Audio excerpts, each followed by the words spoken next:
नहीं शुक्ला, अपनी बात रख दीजिए, फिर मैं शुभ रास्ता आ रहा हूँ, पूरी करिए। दो तीन बातें मुझे कहनी है। मुल्क की तरक्की रुक रही है। ये जो राजनीतिक दल के लोग बैठे हैं, कांग्रेस, सपा या और लोग, ये लोग मुसलमानों के बच्चों के हाथों में पत्थर पकड़ा के दंगाई बना दे रहे हैं, अपराधी बना दे रहे हैं। और जो जिन लोगों ने पत्थर चलाया है उनके तस्वीर जारी कर दिए गए हैं, पोस्टर लगेंगे, उनकी वसूली होगी, जो सरकारी गैर संपत्ति का नुकसान हुआ है। और ये सब लोग बैठ के केवल भड़काएंगे, राम गोपाल जी भड़काएंगे, अखिलेश यादव भड़काएंगे, फराज की दवाई भड़काएंगे, अपने नहीं निकलेंगे, अपने बच्चों को सांसद और विधायक बनाएंगे ये। लेकिन देखिए, उत्तर प्रदेश में अब कोई आतंकियों और दंगाइयों को पैसे देने वाली सरकार नहीं है। और जगदीश शर्मा के मन में तो टाइटलर की आत्मा घुस गई है। ये भी कह रहे हम भी पत्थर मारेंगे, कांग्रेस का प्रभाव देखिए इनके ऊपर, ये भी पत्थरबाजी करेंगे, ऐसा कह रहे हैं। अरे हिंदू तो सहिष्णु होता है जगदीश जी, जगदीश जी, हिंदू तो सहिष्णु होता है, लेकिन कांग्रेस में जो है वो जगदीश टाइटलर टाइप हो जाता है कि 3500 सिखों को मरवा दो, मेरठ करवा दो, हरियाणा करवा दो, भागलपुर करवा दो। ये तो काला चेहरा है कांग्रेस का। उसने जगदीश शर्मा जी के मन में भी कुछ भावना डाल दी है। भाई देखो, हिंदू की गलत परीक्षा। नहीं ठीक है, मैं आगे बढ़ता हूँ। शुभ रास्ता, एक मिनट जगदीश जी, हो गया भाई, हो गया, रुक जाइए। शुभ रास्ता, सवाल बहुत सीधा सा है, हो गया ना, कि अधिकारियों में आतंकी दिखे, पत्थरबाजों में क्या, इस पर खामोशी है। सपा उसके लिए फिर गिरिराज सिंह, हिमंता बिस्वा शर्मा की आड़ में जा रही है, कांग्रेस कोई और दलील, असगर खान पता नहीं किस वकालत की लाइन पर बात कर रहे हैं। राकेश जी, मैं मूलभूत समस्या पर आती हूँ, और मैं एक दो सवाल है मेरे, बस सिर्फ इतने ही पर मुझे बात करनी। मैं आऊंगा असगर खान, शुभ रास्ता को सुन लीजिए, इसके बाद तुरंत आपके पास आऊंगा और उम्मीद करूंगा कि वकालत की कुछ अच्छी लाइन पर बात करेंगे। तुरंत आऊंगा, शुभ रास्ता को सुन लीजिए पहले। ये होने वाला है, बाबर के कारनामों पर इतिहास में बहुत लिखा जा चुका है, लेकिन मैं अपने रेलेवेंस की जो चीज है मैं उस पर बात करूं। असगर भाई, थोड़ा सा सुन लीजिए, सेक्युलर होने के नाते थोड़ा सुन लीजिए। बाबर ने 3 मुख्य मस्जिदें बनाई जो कि हिंदू धर्म और हिंदू आस्था पर बहुत करारा चोट करती हैं। एक अयोध्या में जो प्रकरण हुआ, दूसरा प्रकरण आपका पानीपत में, और तीसरा संभल में। ऐसा माना, हमारी मान्यता है कि हरिहर मंदिर में कल की अवतार होने वाला है। अब मैं आपसे पूछती हूँ असगर भाई, मैं आपसे पूछती हूँ, नहीं आप इसलिए सर नहीं हिला सकते असगर जी क्योंकि ये मेरी आस्था का सवाल है। मैं आपकी आस्था पे सवाल नहीं उठा रही ना, कोई सवाल नहीं उठा रही। बहुत उठाया जा सकता है लेकिन मैं नहीं उठा रही क्योंकि मेरा विषय नहीं है वो। मैं इस्लामी नहीं हूं, मैं मुसलमान भी नहीं हूं, ना मेरी इच्छा है। तो मैं जब आपके धर्म पर सवाल नहीं उठा रही, आप मेरी इच्छा, मेरी फेथ पर सवाल मत उठाइए। मैं आपसे इतना पूछना चाहती हूं कि इस आस्था को लेकर हम कोर्ट जाते हैं, कोर्ट से कोर्ट में निर्णय होता है, भारत की जो एजेंसी है ASI, उसके तहत वहां पर सर्वे हो रहा है, वहां पर कुछ काम होना है। इसमें कुछ लोगों को दिक्कत क्यों होनी चाहिए?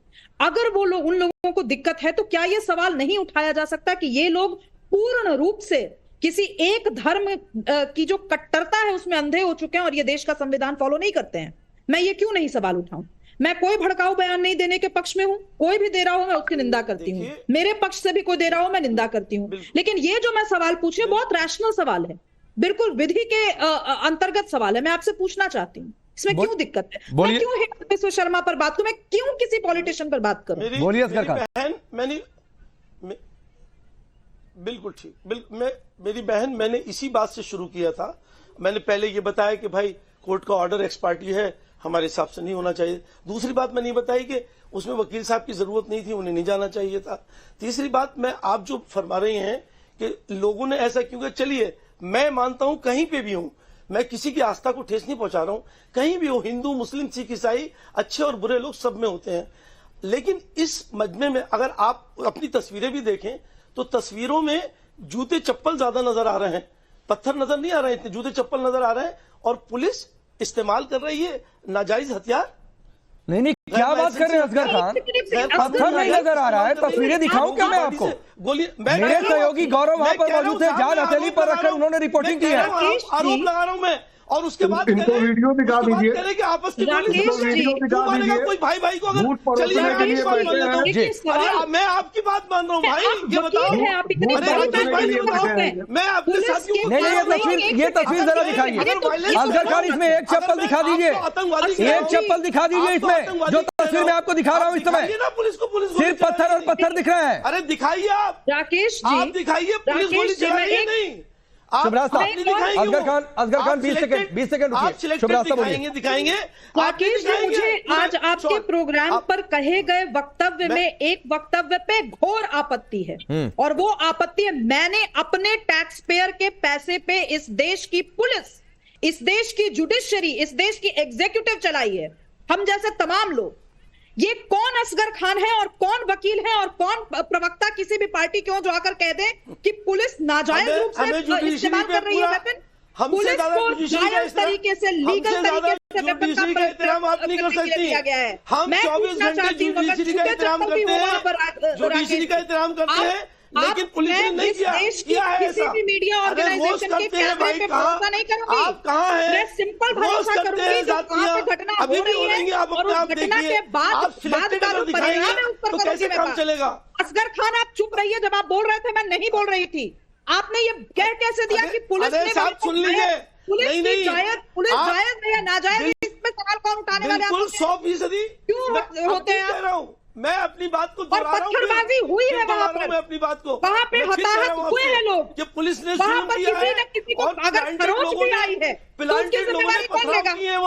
मैं जानना चाहती हूँ राकेश जी, मैं जानना चाहती हूँ कि ये किस प्रदेश के किस जाहिल जिले के किस जहालत भरी जगह पर ऐसी घटना होती है कि ASI पूरे व्हीकल्स के साथ जाता है ये बात करने के लिए कि हमें यहाँ पर सर्वे करना है। मैं जानना चाहती हूँ कि जलील लोग हैं जो ASI पर सवाल उठाने के लिए जाते हैं, कौन से कागज है उनके पास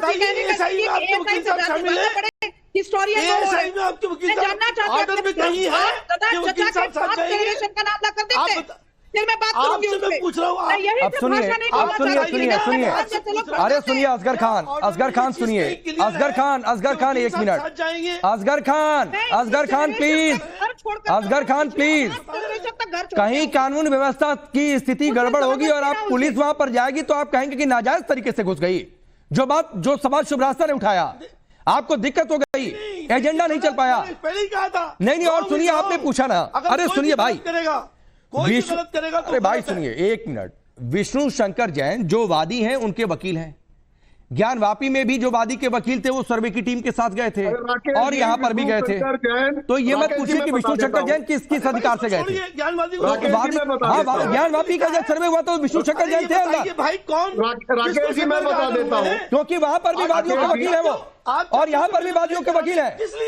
और आपको इतना पता होना चाहिए, वकालत करते हैं कि जो वादी के वकील होते हैं वो जाते हैं सर्वे की टीम के साथ, और अगर आपको इतना नहीं पता है तो फिर बहुत बुरी स्थिति है। आपको क्या मालूम कोर्ट किसे कहते हैं? आपको कुछ पता नहीं है, आपको कुछ मालूम है नहीं, आप आके यहाँ पे एंकरिंग करने क्या वादी नहीं, आप सर प्लीज, आप वकालत का ज्ञान जाकर कोर्ट में दिया करिए।